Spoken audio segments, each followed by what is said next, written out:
పాలేరు municipality chairman పదవిపై అవిశ్వాస తీర్మానంపై municipal కౌన్సిలర్లు జిల్లా కలెక్టర్కు తీర్మాన కాపీ అందజేశారు.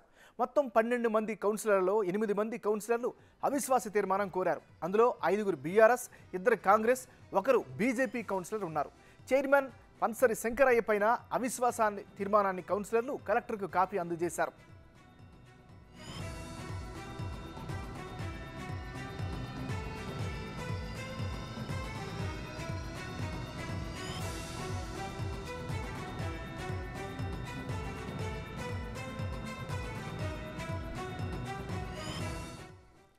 ఇక దీనికి సంబంధించి మరిన్ని వివరాలు మా ప్రతినిధి పులరావు అందిస్తారు. మున్సిపాలిటీ చైర్మన్ కోసం జరిగినటువంటి అవిశ్వాస తీర్మానంలో మున్సిపల్ చైర్మన్ ఉన్నటువంటి సైదిరెడ్డిపై పెట్టినటువంటి అవిశ్వాసం అనేది నెగ్గడం జరిగింది.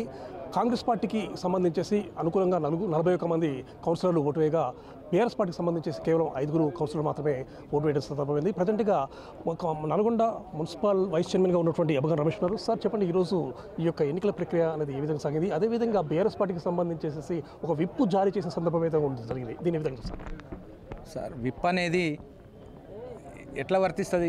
ఉన్న దాంట్లో 22 మంది కౌన్సిలర్లు ఉన్న దాంట్లో నీకు 5 కూడా ఓటేయలేని పరిస్థితి మీది అంటే మీ మీద విశ్వాసం పార్టీలకే కాదు, ఎవరికి లేదు.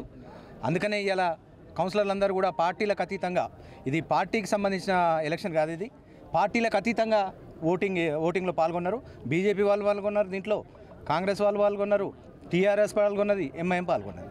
అంటే ఇది పార్టీలకు అతీతంగా వ్యక్తి మీద జరిగిన పోరాటం తప్పితే ఇది పార్టీలకు సంబంధం లేదని చెప్పి ఈ సందర్భంగా తెలియజేస్తున్నాం. అయితే 2019 తెలంగాణ మున్సిపల్ చట్టం ప్రకారము ఒక పార్టీ నుంచి గెలిచినటువంటి వ్యక్తి వేరే పార్టీకి అనుకూలంగా ఓటు వేస్తే తమ యొక్క పదవిని కోల్పోయే అవకాశం ఉందని చెప్పేసి ఆ చట్టంలో ఉండడం జరిగింది. సో అదే దానికి సంబంధించి విప్ జారీ చేశారు. సో దీనివల్ల మీకు పదవి అనేది కోల్పోయే అవకాశం ఉందా?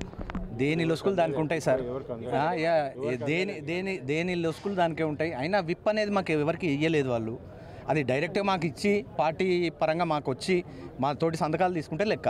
మాకు ఇవ్వకుండా మేము విప్పు జారీ చేసినామని చెప్పడం ఎంతవరకు సమంజసం? ఇంకోటి, మేము ఇందులో ఉన్న 16 మంది మీకు ఎగనెస్ట్గా ఓటేసినాం కదా, 16 మంది 21 మందిలో 16 మంది మీకు ఎగనెస్ట్ ఓటేసినప్పుడు మీకు అసలు విప్పిస్తానికి అసలు బుద్ధి ఉండాలని నేను చెప్తున్నాను ఈ సందర్భంగా. ఓకే, ఈ చైర్మన్ ప్రక్రియ అనేది ఎప్పటివరకు జరిగే అవకాశం ఉంది? అది గవర్నమెంట్ ప్రాసెస్ సార్. అది ఇప్పుడు కలెక్టర్ గారు దీన్ని మొత్తం రిపోర్ట్ అంతా కూడా డిఎంఏ గారు పంపిస్తారు. డిఎంఏ గారి నుంచి ఇక్కడ చైర్మన్ ఖాళీ అయింది, స్థానం ఖాళీ అయింది అని చెప్పేసి ఎలక్షన్ కమిషన్ రాస్తారు. ఎలక్షన్ కమిషన్ ఏ డేట్ ఇస్తే మేబీ అది 20 రోజులు కావచ్చు, ఒక నెల రోజుల్లోపు ప్రక్రియ పూర్తి కావచ్చు. అప్పటి వరకు వైస్ చైర్మన్గా ఉన్న నేను చైర్మన్గా యాక్ట్ చేయడానికి అవకాశం ఇచ్చారు కలెక్టర్ గారు. కాబట్టి దానికి ప్రత్యేకమైన ధన్యవాదాలు తెలియజేస్తున్నాను అందరికీ. మొత్తానికి నల్గొండ మున్సిపాలిటీకి సంబంధించి జరిగినటువంటి ఈ యొక్క అవిశ్వాస తీర్మానానికి సంబంధించేసి కౌన్సిల్ అనేవారు మూకుమ్మడిగా ఉన్నటువంటి చైర్మన్కి వ్యతిరేకంగా ఓటు వేయడం జరిగింది. ముఖ్యంగా వారి యొక్క అసంబద్ధ పాలనకు వ్యతిరేకంగానే ఈ ఓటు వేశారు తప్ప అదేవిధంగా బీఆర్ఎస్ పార్టీకి సంబంధించేసి విప్ అనేది జారీ చేయడం మాత్రము ఇది ఏమాత్రం సమంజసం కాదు. ఎందుకంటే ఉన్నటువంటి 21 మంది కౌన్సిలర్లో 16 మంది పూర్తి స్థాయిలో అవిశ్వాసానికి వాళ్ళు ఓటు వేసేయడం జరిగింది. కాబట్టి ఉల్లంఘన కాదు. మరొక విషయం ఏంటంటే దీనికి సంబంధించేసి కూడా అదేవిధంగా విప్పులు అనేవి మాకు అందలేదని చెప్పేసి కూడా వైస్ చైర్మన్ అబగన్ రమేష్ చెప్తున్న పరిస్థితి ఉంది. నల్గొండ నుండి కెమెరా రైతు పుల్లారావు, డిక్టివి.